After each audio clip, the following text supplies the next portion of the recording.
વંદે માતરમ. ભારત માતા કી જય. આજે એક એવા વીર પુરુષની વાત કરવી છે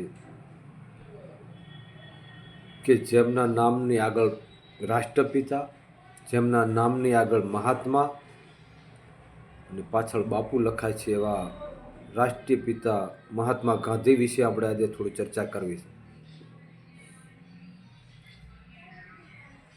રાષ્ટ્રીય પિતા મહાત્મા ગાંધી અને એવું વ્યક્તિત્વ જેને ત્યારે વિશ્વ, ભારત, ગુજરાત અને અનેક લોકો યાદ કરે છે.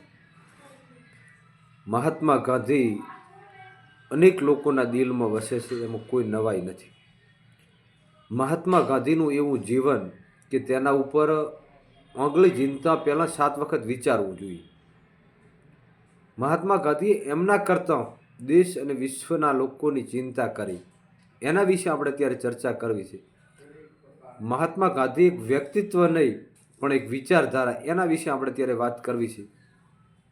અને આ દેશને એક એવું વ્યક્તિત્વ મળ્યું, એના વિશે આપણે અત્યારે વાત કરવી છે.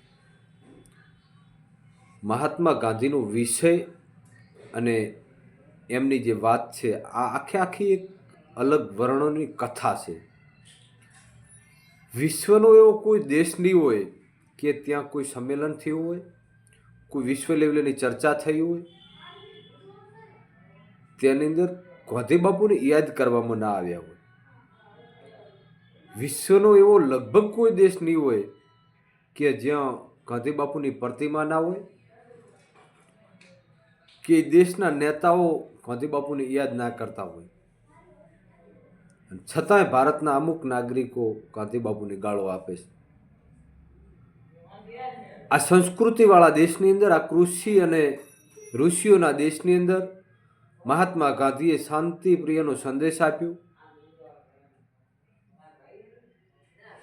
બાપુની વિચારધારા, બાપુનું શિક્ષણ અને પૂજ્ય બાપુએ એવું સમજ્યું કે મારા ભારત દેશના તમામ નાગરિકો હળી મળીને રહે. ભારત દેશની મજબૂતાઈ એમ જ છે. અને પરમાત્માએ ગાંધી બાપુને એટલું જ્ઞાન આપ્યું, સાથે સાથે એટલી શક્તિ આપી, સાથે સાથે એટલી હિંમત આપી. અને ગાંધી બાપુ જ્યારે વિદેશથી ભણી અને ભારતની અંદર આવે છે, આ દેશની અંદર લડત ઊભી કરવાનું સ્થાન બાપુએ, આટલા બધા રાજ્યો હતા છતાંય ગુજરાતને શું કામ પસંદ કર્યું? અને બાપુએ આખા ગુજરાતને આખા દેશની અંદર નહીં, આખા વિશ્વની અંદર પ્રચલિત કર્યું. અને અત્યારે ગુજરાતને બાપુની જન્મભૂમિની સાથે સાથે ગાંધી બાપુની કર્મભૂમિ તરીકે જાણવામાં આવે છે, દેખવામાં આવે છે. અને ગુજરાતની અંદર આવા વીર પુરુષોએ ગુજરાતને ઘણું બધું આપ્યું છે. ગુજરાતના ભારતના લોકોએ સમજવું જોઈએ કે રાષ્ટ્રીય પિતા મહાત્મા ગાંધી, એની આગળ મહાત્મા લાગે છે. અને મહાત્મા સંતની આગળ લાગતું હોય એટલે બાપુ એક સંત પણ હતા. બાપુ એક એડવોકેટ, સારા ભણેલા વકીલ, બેરિસ્ટર હતા. બાપુ જ્ઞાનનો ભંડાર હતા. અને ગાંધી બાપુએ આપણા ભારત દેશના નાગરિકોને અહિંસા પરમો ધર્મની વાત કરી કે ભાઈ આપણે હિંસાના માર્ગે ન જવાય. બાપુએ શિક્ષણવાળા અંગ્રેજોની સામે લડાઈ કરી. બાપુએ આંદોલન કર્યું. અને પૂજ્ય બાપુએ એમની સાથે ઊભી કરેલી આખી મુહિમ, બાપુની આખી ટીમ, બાપુનો આખો સમૂહ અને બાપુની જોડે જોડાયેલા તે દાડાના યુવાનોએ આ દેશને આઝાદ કરાવવાનું સપનું મગજની અંદર ઠાની લીધું હતું. જ્યારે સમય મળે ત્યારે બાપુ એમની સાથે ચર્ચા કરતા. અને બાપુના વિચારો, બાપુના માર્ગે ચાલવાવાળી પબ્લિક અને બાપુને શાંતિપ્રિય વ્યક્તિત્વનો નોબેલ પુરસ્કાર ભલે ના મળ્યો હોય, પરંતુ બાપુની વિચારધારા સાથે ચાલનારા વ્યક્તિત્વને, બાપુને માનવાવાળા વિચારધારાવાળા વ્યક્તિઓને, બાપુને દિલમાં સ્થાન આપવાવાળા લોકોને આ દેશની અંદર કેટલાય સન્માન મળ્યા છે, દુનિયાની અંદર કેટલાય સન્માન મળ્યા છે. અને પૂજ્ય બાપુ એટલે ગાંધી બાપુના વિચારો સાથે જે માણસો ચાલતા હતા એવા લોકોને ઘણું બધું મળ્યું છે, ઘણું બધું પ્રાપ્ત થયું છે. અને એની અંદરથી આપણે ઘણું બધું શીખવાની જરૂર છે. ત્યારે આપણે ઘણી બધી શીખ લેવાની જરૂર છે અને ઘણું બધું જાણવાની જરૂર છે કે પૂજ્ય બાપુએ આપણા દેશને નહીં પરંતુ આપણા દેશના યુવાનોને, આપણા દેશની નારીઓને, આપણા દેશના વડીલોને ઘણું બધું આપ્યું છે. અને પૂજ્ય બાપુના માર્ગે એટલે કે અત્યારે આપણે કહીએ છીએ કે અમે ગાંધી જિંધ્યા માર્ગે ફલાણું ફલાણું ફલાણું ફલાણું કાર્યક્રમ કરશું, ફલાણું ફલાણું આંદોલન અમે કરશું ને ગાંધી જિંધ્યા માર્ગે અમે ચાલશું. તમે નજર ફેરવીને જોઈ લો, તમે સર્વે કરીને જોઈ લો કે તમે એનાલિસિસ કરીને જોઈ લો, જે લોકો ગાંધી જિંધ્યા માર્ગે ચાલ્યા છે, રાષ્ટ્રીય પિતા મહાત્મા ગાંધીની વિચારધારા સાથે ચાલ્યા છે, પૂજ્ય બાપુના વિચારોને સમર્પિત થઈ અને જે લોકોએ કામ કર્યું છે એમણે આ દેશની અંદર, દુનિયાની અંદર ઘણું બધું પ્રાપ્ત કર્યું છે. એના અમુક ઉદાહરણ આપીએ તો એવા ઘણા બધા લોકો હતા કે ભાઈ એ લોકોએ ઘણું બધું મેળવ્યું છે. એની અંદર નેલ્સન મંડેલા, અને નેલ્સન મંડેલા એક એવું વ્યક્તિત્વ, અને એમણે બાપુની વિચારધારા ઉપર અત્યારે લોકો એમને યાદ કરે છે. અને દલાઈ લામા, બરાક ઓબામા, આવા વ્યક્તિઓએ બાપુની વિચારધારાને પસંદ કરી. હવે જે લોકો બાપુને ગાળો આપે છે એને હું કહેવા માંગુ છું કે તમને જે લોકો શીખાડીને ગાળો અપાવે છે એ ગાંધીની પ્રતિમાને સૂત્રની આંટી પહેરાવે છે, એ પૂજ્ય બાપુના ચરણોને સ્પર્શ કરીને વંદન કરે છે, અને એ જ લોકો જ્યારે સ્ટેજ ઉપર ચડે અને ગાંધી બાપુના વિચારો રજૂ કરે છે ત્યારે આપણે સૌએ સારી રીતે સમજવું જોઈએ કે આ દેશના ક્રાંતિકારી શહીદો ભગતસિંહ અને ત્રણેય વીરલાઓ નું આખે આખું ઉલટું અત્યારે લોકોને પીરસવામાં આવી રહ્યું છે.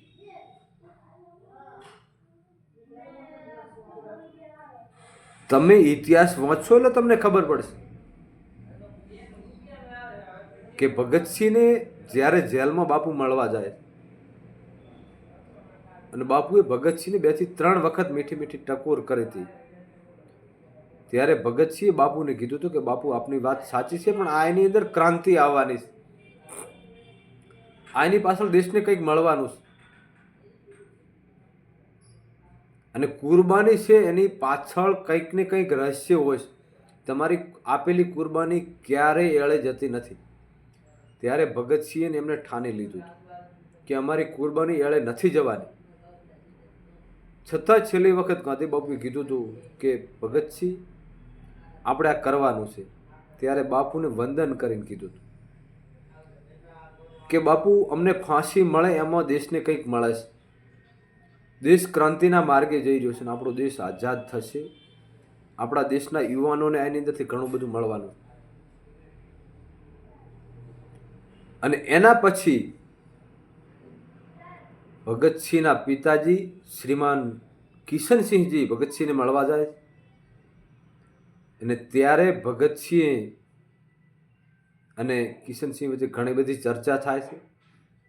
ભગતસિંહની લખેલી બુકો પણ અત્યારે મળે છે.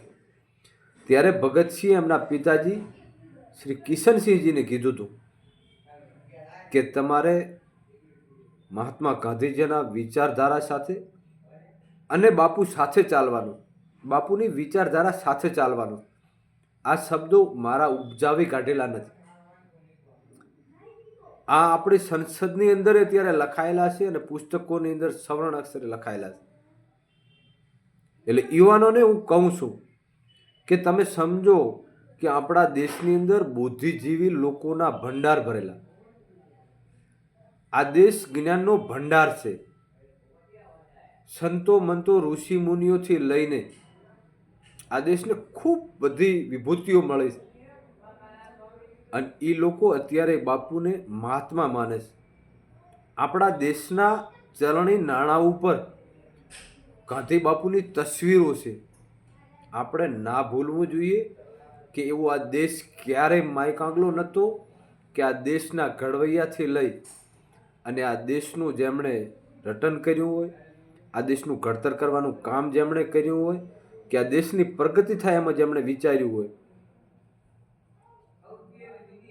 તો આ બાપુના ફોટાઓ જે તસવીરો અત્યારે ચલણી નાણાં ઉપર છે, એના ઉપરથી તમારે સૌને સમજવું જોઈએ કે ક્રાંતિકારી ભારત દેશ એક વિશ્વની અંદર એક એવો દેશ છે કે જેની અંદર જ્ઞાનના ભંડારો ભરેલા લોકો, વિદ્વાન પંડિતો ઋષિ મુનિઓ, દેશના ઘડવૈયા,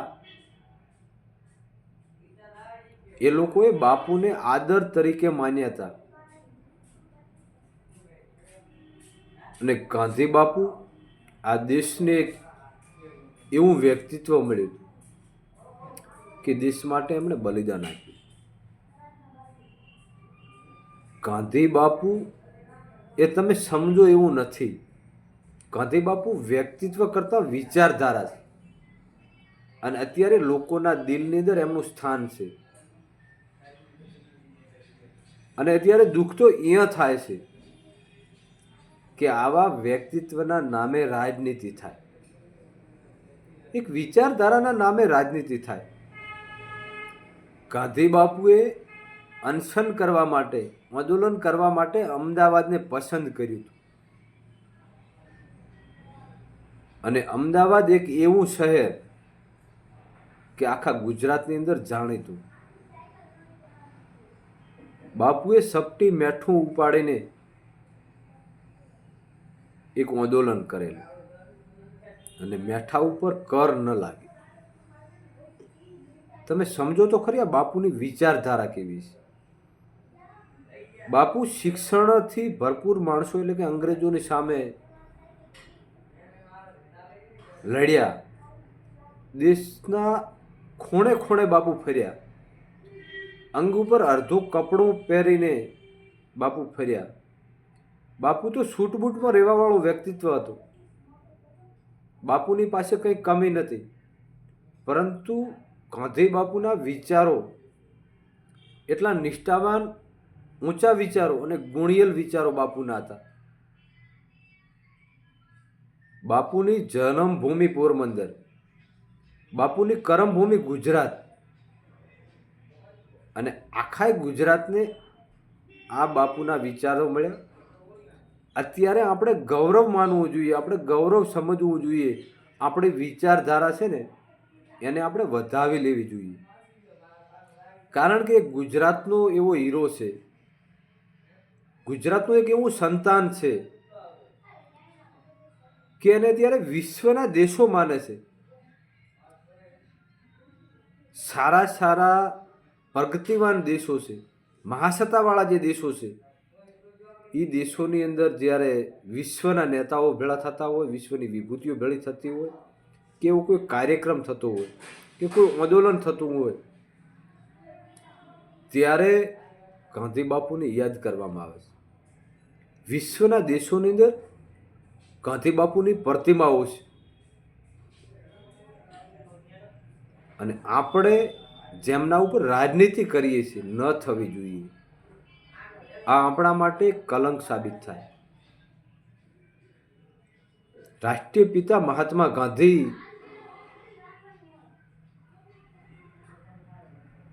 એ નામનું તમે એનાલિસિસ કરો ને, અને તમે એમને સારી રીતે સમજવાની કોશિશ કરો ને, તો તમને ખબર પડે કે મોહનલાલ કરમચંદ ગાંધી એક વ્યક્તિત્વ નથી,